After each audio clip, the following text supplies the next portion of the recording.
Ladies and gentlemen, we are witnessing unparalleled levels of excellence on the world stage. What a way to kick off match day 13 of the World Cup with CR7's Portugal defeating Uzbekistan 5-0, the 41-year-old bagging himself a brace. And on the other hand, we had England nullified in a 0-0 stalemate against a determined Black Stars outfit. So much to talk about today, so many compelling narratives at play, but of course, where else to start other than the opener for today's action as Portugal looked to make amends after a very underwhelming tournament opener. Now, of course, the media had hyper-focused on CR7 off the back of a very poor start to his tournament. However, to gain a full understanding of why he'd come under so much immense criticism, we have to look elsewhere, right? Because in the 2026 World Cup thus far, we have seen almost all the stars deliver. Kylian Mbappe in his third tournament is now at 16 goals,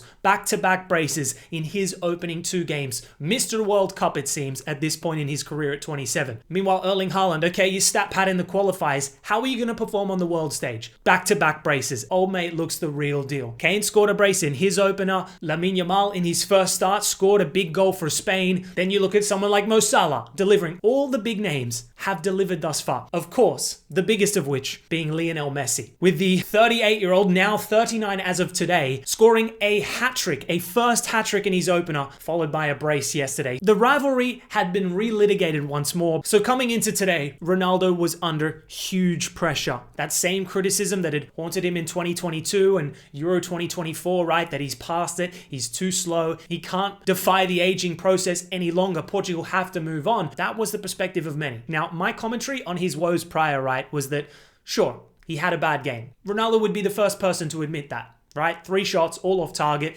didn't create any chances. But Bruno Fernandes had a bad game. Vitinha, João Neves, Nuno Mendes, they all had bad games. Every single player 1 to 11 had a poor game. More so, I think the manager should have come under more criticism just quietly. Starting Bernardo Silva on the right. Ronaldo is a largely immobile forward at 41. He doesn't have the legs to take players on like he used to. It would make sense for his support cast to have loads of pace and to be getting in behind constantly and causing all sorts. Well, in Bernardo Silva, you're never going to get that. And in Pedro Neto, again, risk averse, zero end product. So it was great to see today that Portugal went for a more ambitious approach, bringing João Felix into the team. And whilst obviously I am no Pedro Neto fan, at least putting him to the right where he can try and cut in and take on players. Immediately, there was a difference in intensity from this Portugal side. From minute 1, they were on top. Uzbekistan just couldn't get near them. And it wouldn't take long for the breakthrough to come. João Cancelo bombing down the right, whipping in a beautiful ball. And who else? Who else but CR7 making an incisive near post run and smashing in a half volley. That was a fantastic goal. Like the technique, the timing of the run, and the ruthlessness of the finish, man. What a way to silence the critics. That must have been so satisfying for CR7. Shortly after 2-0, Nuno Mendes, there he is. There's the left-back superstar that I recognize. I mean, just before he put in a beautiful ball for CR7. That was just before the opener that they could have scored. But there was a night and day difference in his performance today. And that free kick, what can't this guy do, man? He's unreal going forward, defensively incredible. He's scored some cracking free kicks at this point. This is one of the most complete left backs I've seen in my entire life. Seriously, I rate him that highly. But Portugal were in a rampant mood, and shortly after, it would be their 2-star attacking players, Bruno Fernandes picking up the ball in space, playing a perfectly weighted pass in between the lines, Ronaldo timing his run to perfection, and then slotting home a really nice finish too. He didn't smash it, something you don't usually see from Ronaldo, kind of like side-footing it into the corner. 3-0 at halftime. The game's gone. Uzbekistan were very unlucky. Actually, at one point, it was 2-0 and they scored a belter, but there was a foul in the build-up. Outside of that, though, this was one-way traffic. Like, they were so poor today, which you can definitely put down to the brilliance of Portugal, but I was very disappointed because the Uzbekistan that I saw against Colombia were going toe-to-toe for 90 minutes. Today, yeah, they were just nowhere near. The levels were evident for everyone to see. In the second half, it was a different story. Portugal slightly dropped off. Really, really poor goal to concede with the fourth, and then late on, Rafael Leao coming off the bench. He looked lively as soon as he got the ball, made a direct run, taking on his man, and then late on in the game, scoring a beautiful goal. First touch, top left corner. That is a fantastic way to cap off a 5-star display, a 5-0 victory that puts them in the ascendancy leading into their final match day. As of recording this, Colombia and DR Congo are yet to face one another, so we await to see the outcome of that match. But pending another big upset from DR Congo, you'd assume Colombia take the 3 points. Or maybe it's not that simple. DR Congo are a very good team, but if they do, that game 3 is big, right? Because Portugal, they'll want to finish first to have a really good path to the latter stages of the tournament, whereas Colombia, they're a team that consistently perform well at World Cups. They'll back themselves even if it isn't their best generation. Anyways, final thoughts on Portugal. Really good performance. Roberto Martinez, I was slandering him last game. I couldn't believe how badly he got it wrong. Today he got it perfectly right. They showed urgency. It wasn't just the personnel that he went with, it was the intent. There was less sideways passing, less possession for the sake of possession. They actually went for it from the get-go and they looked really good. Great to see Bruno Fernandes creating more chances. You know, Ronaldo's the man to score the goals still, but Bruno, he is the heart of the creativity. There's a reason he was player of the year in the Premier League. You build the team around his strengths, Portugal are going to be a problem. As for Ronaldo, you can tell how much that one meant to him, right? Becoming the first player to score in 6 World Cups, overtaking Eusebio in World Cup goals. Huge. The record breakers, the unks of our game, Messi and Ronaldo, they're freaks of nature, aren't they? But for him,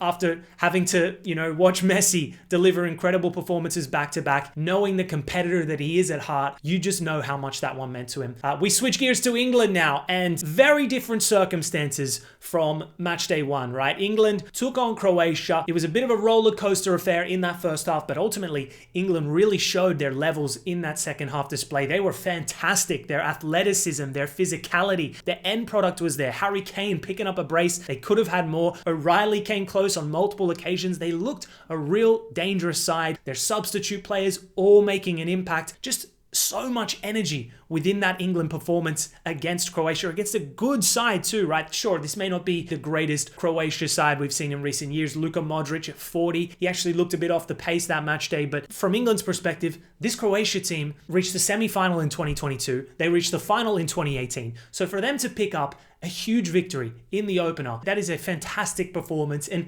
you could tell the England fans had already bought into the Tuchel project. For all of Southgate's accomplishments as a manager, I would say the biggest criticism he faced was that there was just a lack of real intent to kind of take control of games, to really show what England are about. We didn't see that from Tuchel in match day 1. At 3-2 down, a more pragmatic manager shuts down shop. He takes off his attacking players, maybe brings in another midfielder. No, Tuchel went for it. He brought on Saka. He brought on Rashford. He brought on Rodgers. These are all attack-minded players. He brought on Spence, who was bombing down that right flank. That second half was one of the best England performances I can remember. So coming into today, largely different proposition, coming up against the Ghana side that were pretty bang average in match day 1. I had the misfortune of having to watch Ghana v Panama, and let me tell you, that was a punishing watch. Ghana were so poor that day. They were dominated for large periods by Panama, but defensively, they held on and snatched a goal late on. Urenchi coming in with a big goal in the 93rd minute. So that win was huge for them because it allowed them to come into this game